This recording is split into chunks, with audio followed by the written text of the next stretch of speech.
Senhoras e senhores, damos início neste momento ao primeiro bloco do nosso evento com o tema Competitividade na Cadeia de Valor. Para abrir as apresentações, convidamos ao palco o senhor Junico Antunes, que falará sobre competitividade na cadeia de valor.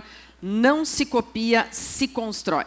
Junico é doutor em administração pela URGS, mestre em engenharia da produção pela UFSC, especialista em engenharia térmica pela UFSC, graduado em engenharia mecânica pela URGS, possui mais de 35 anos de trabalhos na área de consultoria, envolvendo áreas de implantação de sistemas de produção a partir da ótica do sistema Produtare de produção, sistema Toyota de produção, da teoria das restrições e da estratégia de produção, além de assumir responsabilidades no cenário econômico brasileiro como empresário, é também professor do mestrado e doutorado em Gestão e Negócios e Engenharia de Produção na Unicinos. Muito bom dia! Parabéns, bom dia. Grande evento. Obrigado. Bom, em primeiro lugar, bom dia a todos e a todas, é um prazer estar aqui nesse evento. No nosso ano 29, o ano que vem vai ser o ano 30, todos já estão convidados, né? Vai ser na Fiergs, não vai ser aqui, já está com data marcada, até porque a gente tem um lugar onde a gente tem a representação da indústria, tá certo? Então, todos vocês estão convidados para esse evento. Muito bem. Pessoal, esse foi o ano. Captura do fotógrafo gaúcho Gerson, cruzamento da Calda Júnior, Andrade, Centro Histórico, a grande enchente. Foi um ano difícil, né? Bastante difícil. Bueno, mas essa fotografia é linda. E o cavalo caramelo, né? O cavalo caramelo, a resistência gaudéria, com a ajuda do Brasil, né? E como diz os meus amigos, assim, lá da fronteira de Rosário, né? É um pingo aguerrido e forte com pelagem de zaino ou de gateado, típico do Pampa rio-grandense. Então aguentou firme, né, João? E é isso aí. Então vamos para frente, gurizada boa. Isso aqui é um quadro, né, também, que eu acho muito bonito, né, do dilúvio do Rio Grande. Muito bem. Então, nós tivemos várias empresas, pessoal, que tiveram embaixo d'água, Baduche, JGB, Gedore, Termasa Tergrasa, Bianchini, nossos clientes e parceiros, mas já estão lutando e recuperados, né? E temos que dar os parabéns a todo esse pessoal. Bom, e esse ano também foi um ano que tivemos alguns, né, eventos complicados. Aqui o nosso amigo John Máquinas, que é o cara importantíssimo, que fundou a pós-graduação em Engenharia de Produção e Sistemas lá na Federal do Rio, grande parceiro. Sistema, né? Nós tivemos também o Curdicão, uma pena, grande amigo, profissional da Steel, EAS, perdemos, mas estamos juntos. Bom, e o que nós queremos dizer aqui, pessoal? Nós estamos aqui pessoas que vão nos ajudar a entender a cadeia produtiva. O John tem que entender de sistema, o Michael Tiolan, que foi um cara importante na Federal do Rio de Janeiro, pesquisação, os sistemas são sociotécnicos, né? Sistemas têm pessoas, né? Então o Tiolan é uma pessoa importante nesse sentido. O Kurdi, que é o cara do Lean, e o professor Nani é o cara da variabilidade, né? Aquele cara que diz para nós, olha, olhem para fora, qual é a cor das árvores? É verde. Aí ele diz, não é verde. Nenhum verde é igual ao outro, então tudo tem desvio padrão, e isso é muito importante, a variabilidade das cadeias de produção. Então esse pessoal aqui, pessoal, é um pessoal que foi relevante e vai ser relevante no que a gente vai falar daqui para frente. Então, a ideia é vantagem competitiva não se copia, se constrói, né? E eu vou falar um pouco dos ganhos relacionais na cadeia de valor, para depois, né, o Sérgio falar um pouco da China, a Tita falar da Renner, né, Júnior falar das questões aí das cadeias de produção especificamente da indústria têxtil, mas a gente vai fazer uma conversa aqui teórica que eu acho que pode ajudar dentro do processo. Então, qual é a diferença entre a GE tradicional e o sistema Toyota, Taichuan? É que nós precisamos ganhar dinheiro hoje e no futuro, né? Então, na verdade, quando a gente vê as questões colocadas no sistema Toyota, tudo parece muito complicado. Mas vamos simplificar, pessoal. Qual é o objetivo da Toyota? Fundamental, reduzir o tempo de atravessamento. É entregar mais rápido que os concorrentes. Se você entregar mais rápido que os concorrentes, você vai ganhar o mercado.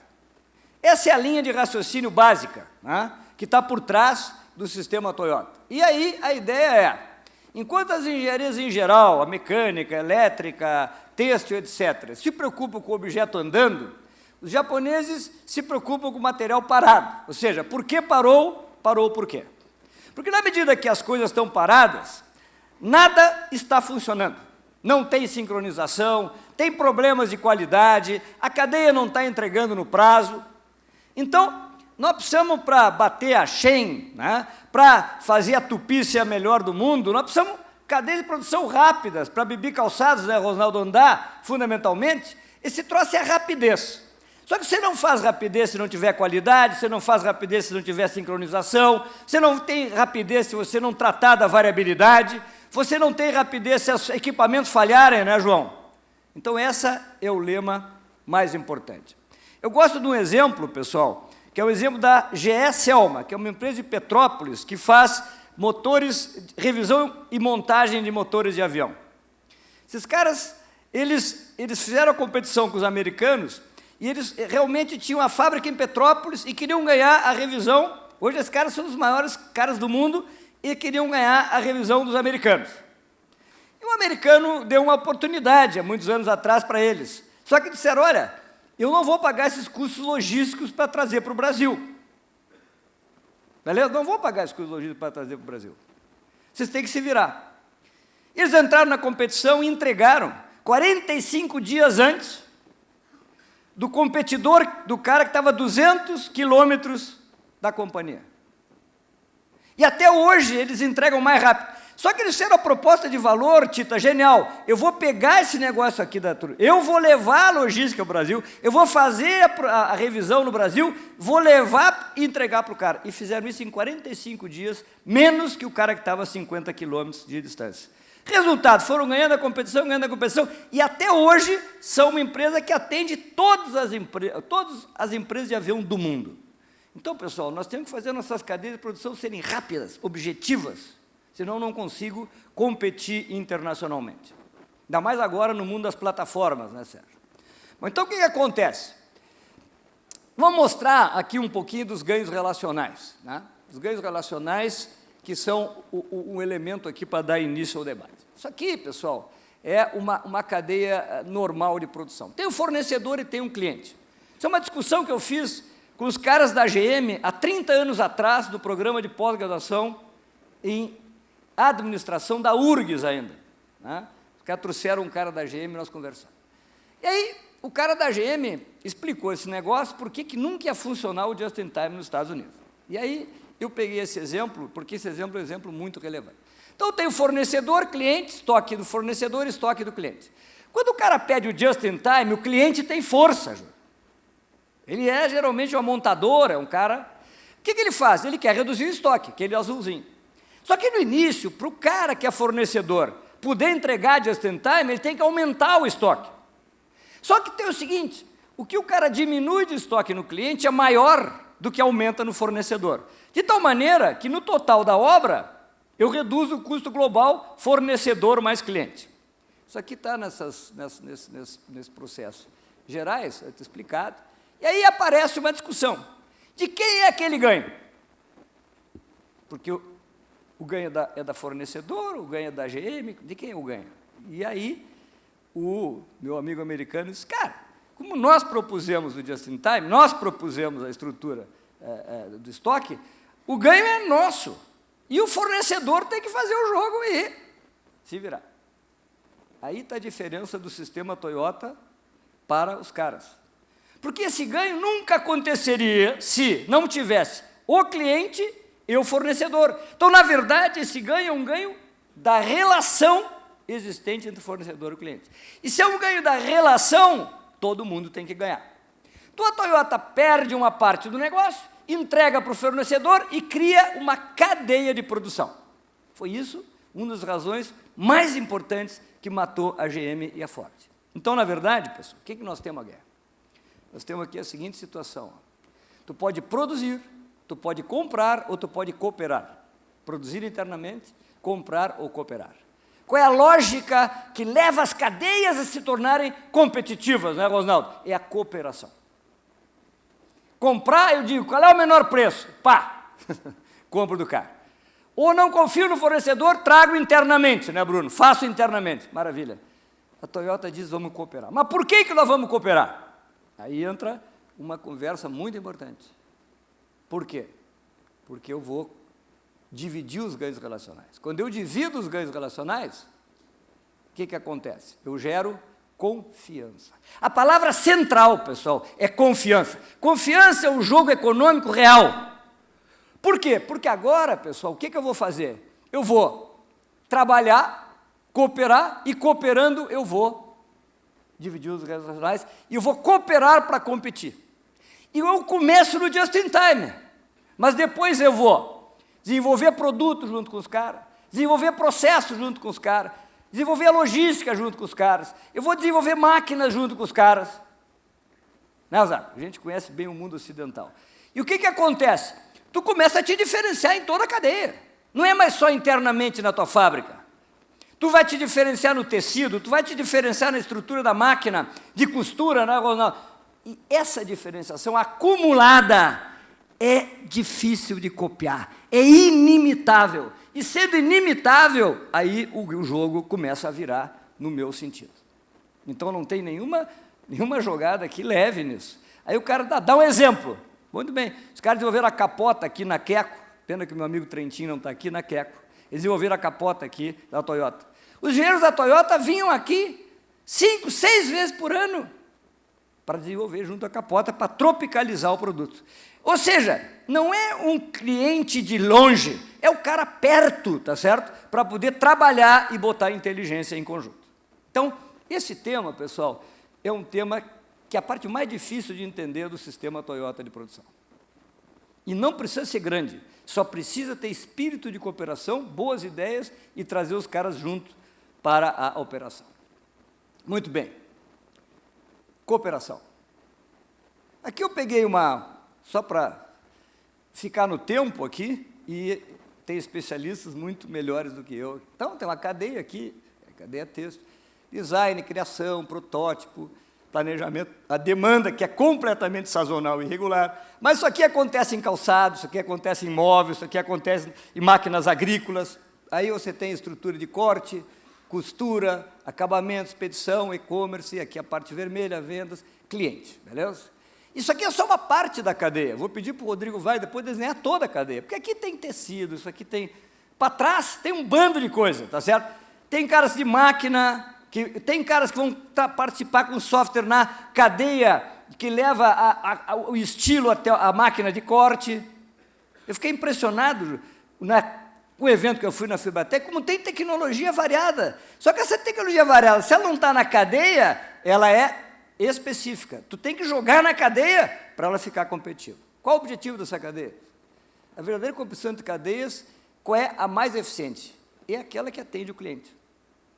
Então, eu sempre disse para meus alunos há muitos anos, na faculdade, o seguinte, diz uma coisa, a competição entre a GM, a Ford, a Toyota, a Hyundai, os caras, sim, é. Eu digo, não. A competição entre a cadeia da GM, a cadeia da Hyundai, a cadeia da Ford, não é uma competição só na ponta. E essa concepção é ganhadora de jogo no processo global. Então, há horas que eu venho falando, olha, vocês não entendem o sistema Toyota porque vocês não entendem a estrutura interna. Há outras maneiras de competir, claro, a Hyundai trabalha com modularização. Há outra maneira de competir, claro, agora tem todo o estudo de carro elétrico, eu não estou dizendo que é. Mas, essa visão é uma visão geral, vale para todas as cadeias de produção. Beleza? E esse é um recado fundamental. Claro que os custos e os problemas não desaparecem ao serem empurrados para outro elo da cadeia. Eles continuam, no fim estão sempre lá, no custo final, no preço final. Os problemas e desafios são da cadeia e não desaparecem por mágica. Então, se um cara te entrega um produto com má qualidade lá na estrutura da matéria-prima, tudo vem errado. Certo, Alex? Tudo vem errado. A coisa não é só dentro, a coisa é em toda a estrutura. Se a máquina produz mal, não te entrega, não sincroniza, então eu tenho problemas. Isso aqui é só uma... Os especialistas vêm depois, obviamente. Confiança e ganhos relacionais, cooperar para tratar os desafios de forma realista, criativa e competente. Atender o cliente melhor que a cadeia concorrente. Então, nós temos que bater a Shein. Nós temos que bater a Shein. Visando, com toda essa gente internacional que eu mostrei aí, Nani, são caras gringos que vieram nos ajudar, nós temos que olhar o mundo internacional, mas nós somos brasileiros, tia. Nós temos que fazer as nossas cadeias ganharem a competição. Tá certo? E isso envolve a gente trabalhar com ideias muito mais modernas, muito mais cooperativas dentro do processo geral. E a corrente sempre tem resistência determinada pelo elo mais fraco. Então, daqui a pouco, tu tem lá um camarada que está fornecendo lá uma facção. Que bem pequenininho, mas esse cara pode fazer uma confusão tremenda dentro do negócio geral. Então, dos grandes aos pequenos, tudo isso, tem que sempre pensar no elo mais fraco da corrente. Então, ganhos relacionais, a cooperação.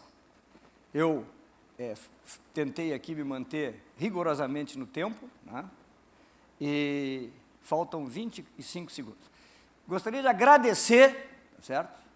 Enormemente a todos vocês, e é o velho chamamento, gurizada. Ninguém vai resolver o problema por nós.